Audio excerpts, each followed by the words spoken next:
Hey, it's Dr. John Terry, the Black Belt Leader, and welcome to this Words of Wisdom Wednesday as we take another look at leadership insights from the Bible. Now, whether you're a person of faith or not, the recorded history, 6,000 years of human history recorded in the 66 books comprised to form the Bible, give us an opportunity to see the outcomes of good leadership, great leadership, and poor leadership, and how we can apply those lessons to our lives today. That's what this series is all about. Now, we're in the book of Exodus. In our current study, we're looking at the leadership lessons from the life of Moses. A little backstory if it's your first time joining us. Moses was born as a child during a time that the children of Israel were in slavery in Egypt.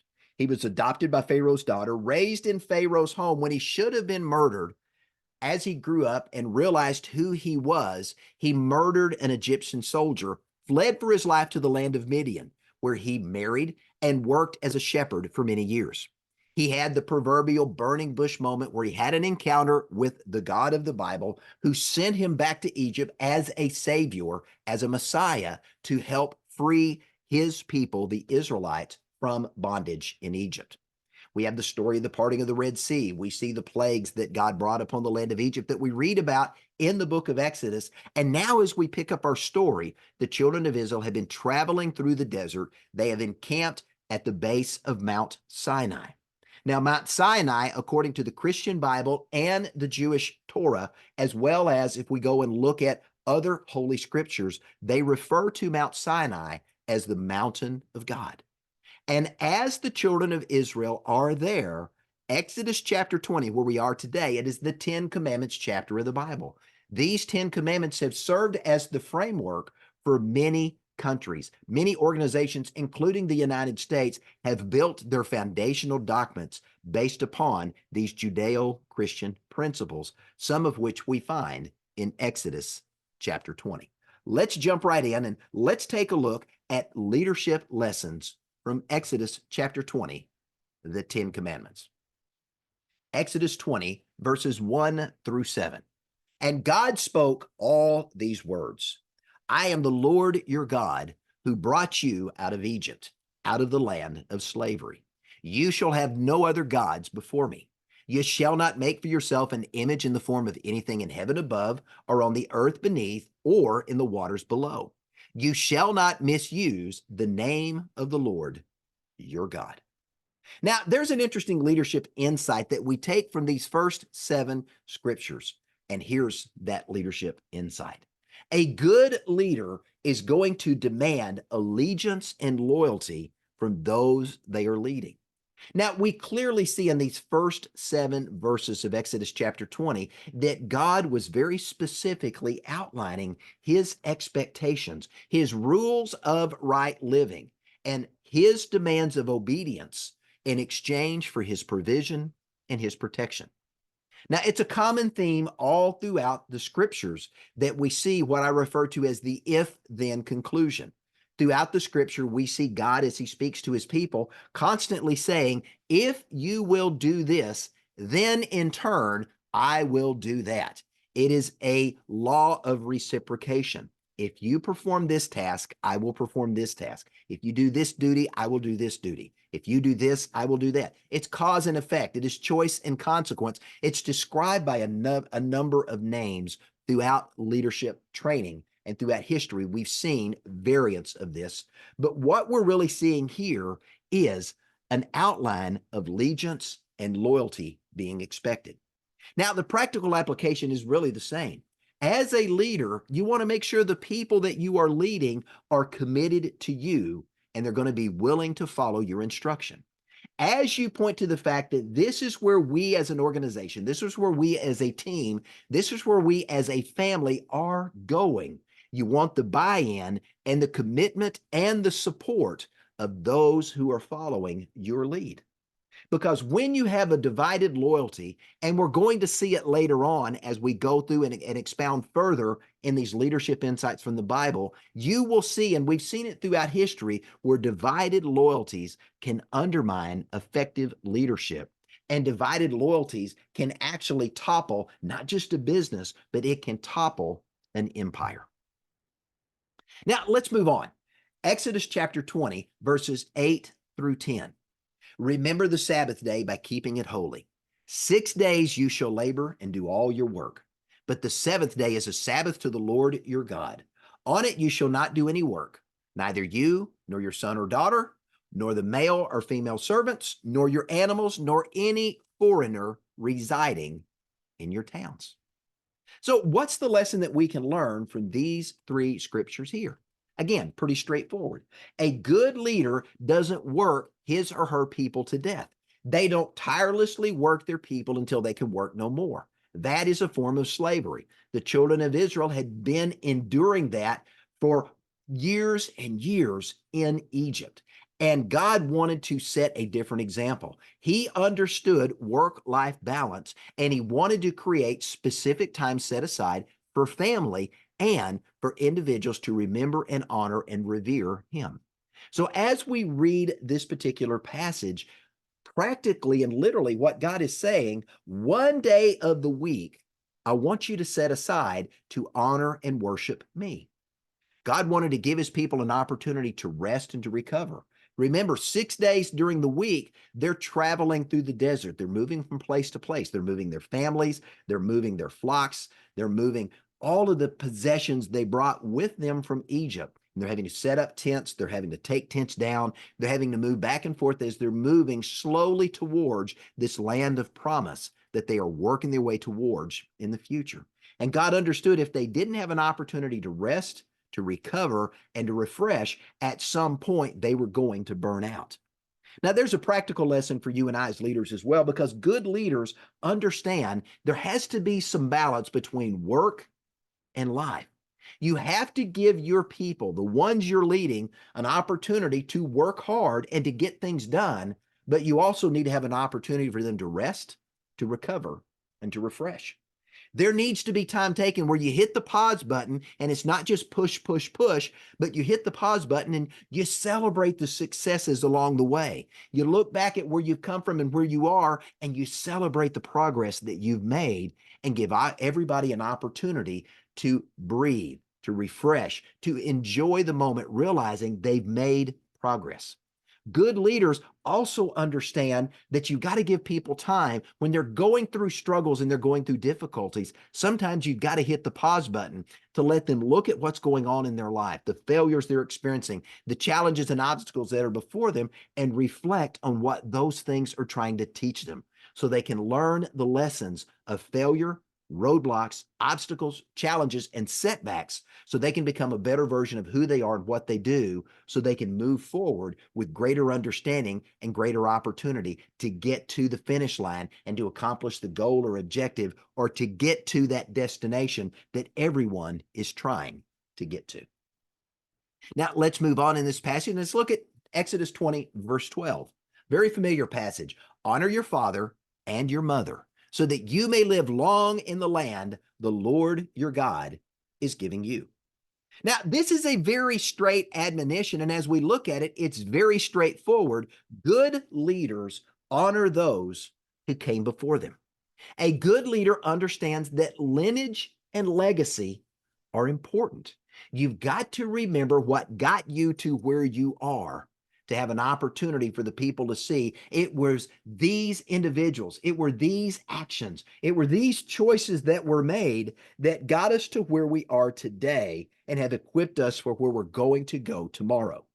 So as we look practically at what God was saying, literally in this passage, God expected his followers, the children of Israel, to honor and to respect their parents, their grandparents, their great-grandparents, and to understand the lineage and history of their tribe.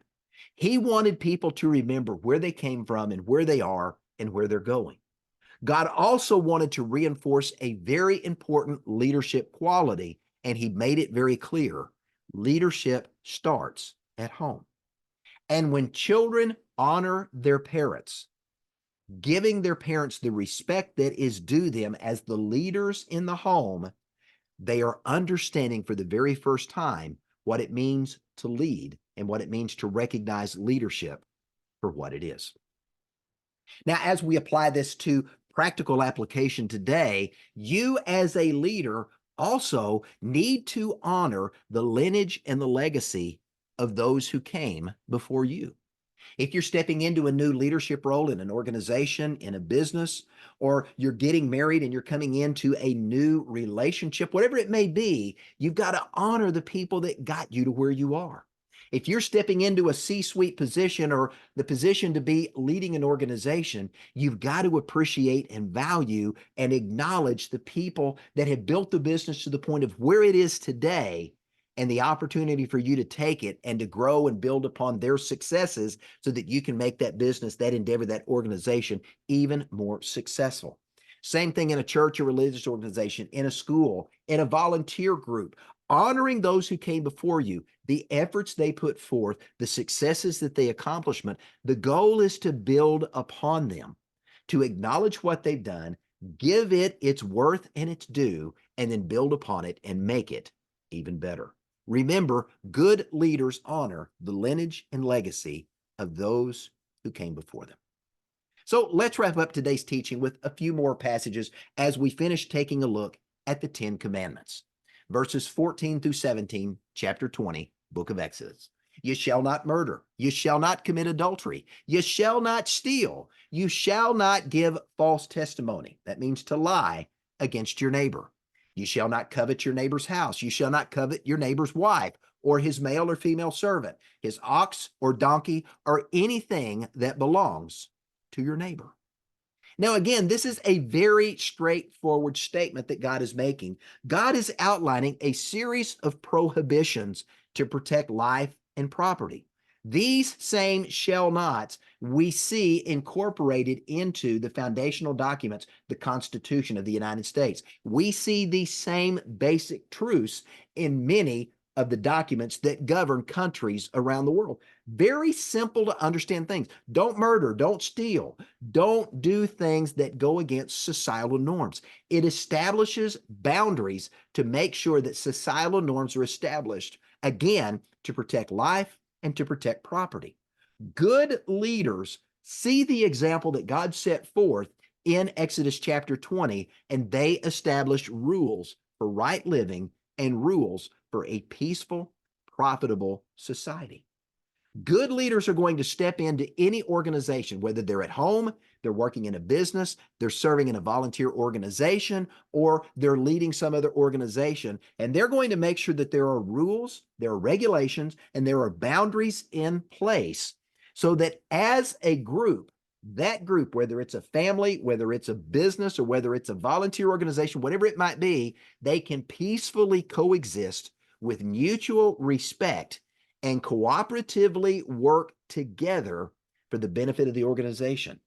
Good leaders are going to look for opportunities to value other people, to value their possessions and what they did to achieve what they have. They're going to honor it, they're going to respect it, and they're also outlining a prohibition against greed and envy. Those things that, again, can divide and destroy us. God was very clear, and it's a great example for us, is to make sure that as we're establishing social norms, as we're putting together the rules and boundaries for right living and working together, that we make sure that we don't do things that harm other people, harm their property, or we seek to seek to take things that were rightfully gathered by someone else and seek to simply claim them as our own. This is a dangerous precedent when you go down that, to take from those that have, to give to those that have not, simply so that everyone is equal. Those who have worked to achieve the success they've achieved, let's honor their success. And those that haven't been successful, rather than taking from those that have and giving to those that have not, let's teach those who are not as successful to have the opportunity and to learn the skills necessary so they can rise to the next level of success in their own life. And together, everyone can accomplish more. Hey, we've learned some great leadership lessons from Exodus chapter 20 today. And if you enjoy leadership lessons, whether faith-based or not, let me encourage you to follow me on YouTube and Rumble. Those are two of the video channels where you'll find teachings like this and other teachings that get posted through there throughout the week.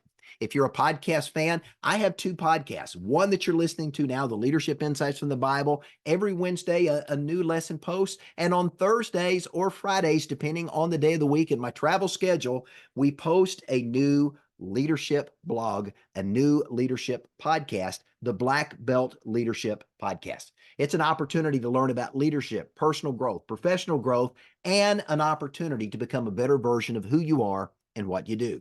Spotify and all the major podcast channels, it's there. Hey, while you're there, if you love the Bible and you want more leadership lessons from the Bible, let me encourage you to go to beablackbeltleader.com. In the courses area of the website, you'll find a free email series that you can subscribe to called the Top 10 Leadership Lessons from the Bible. 10 unique characters from the Bible that we examine, the leadership lessons we can glean from their lives, and how to apply them to today. And while you're at beablackbeltleader.com, be sure and check out the other free and paid content that's available, and think about picking up a copy of my #1 best-selling book, Black Belt Leadership 101, the 10 essential character qualities to becoming a black belt leader in life. And if you want to go deeper than just the book, there's also a masterclass I've recorded where I teach each of the chapters in more detail, along with workbooks and other resources to help you earn your black belt in personal and professional leadership. And while you're at Be a Black Belt Leader, one last thing, all my social media channels are posted there. You can subscribe to my blog on Substack. And again, my YouTube and Rumble links are there. All the other social media channels, follow me there. All throughout the week, I'm posting tips, tools, insights, and resources to help you become a better version of who you are and what you do. Let me leave you with this. I believe everybody is leading someone somewhere, even if the only person you're leading is yourself. So don't just be a leader, be a black belt leader, and live your life with black belt excellence. I'm Dr. John Terry, the Black Belt Leader. Thanks for joining me. Have a great day.